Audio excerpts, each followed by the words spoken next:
Dans une ruelle d'une vieille ville embrumée, il y avait une boutique mystérieuse peu fréquentée, appelée « Souvenir d'un temps oublié ». Son propriétaire, un vieil homme nommé Monsieur Dimitri, semblait sorti d'un autre siècle. Personne ne savait d'où il venait, et on ne le voyait jamais quitter la boutique. Un jour, un jeune homme nommé Ryan, âgé de 22 ans, entra à la recherche d'un objet unique pour décorer sa nouvelle chambre. Alors qu'il explorait la boutique, il aperçut dans un coin un grand miroir couvert d'un tissu noir. Quelque chose l'attirait étrangement.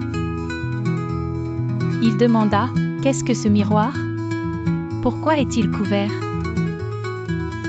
Monsieur Dimitri répondit prudemment « Ce miroir n'est pas à vendre. Il ne reflète pas, il révèle. » Ryan ne comprit pas, mais insista pour l'acheter. À contre-cœur, Dimitri le lui vendit, non sans le mettre en garde, « Si tu le regardes après minuit, ne t'en prends qu'à toi-même. » Cette nuit-là, après minuit, Ryan se posta devant le miroir. Lorsqu'il retira le tissu, il ne vit pas son reflet, mais une pièce sombre, identique à la sienne, avec une version de lui-même au visage déformé, les yeux noirs et un sourire effrayant. Les nuits suivantes, il entendit des murmures venant du miroir, se sentant constamment observé. Ses rêves devinrent des cauchemars où il se voyait enfermé dans le miroir.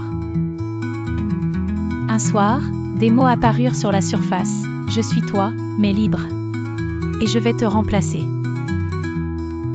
Le reflet tendit soudainement une main hors du miroir. Ryan tenta de fuir, mais l'électricité s'éteignit, et la porte se verrouilla. Le lendemain matin, son ami Sam vint lui rendre visite. La chambre était vide, sauf pour le miroir. En y regardant, Sam vit Ryan à l'intérieur, frappant la vitre, muet, tandis que son propre reflet souriait. La boutique disparut peu après. Le miroir aussi. Depuis, plus personne n'ose fixer un miroir après minuit.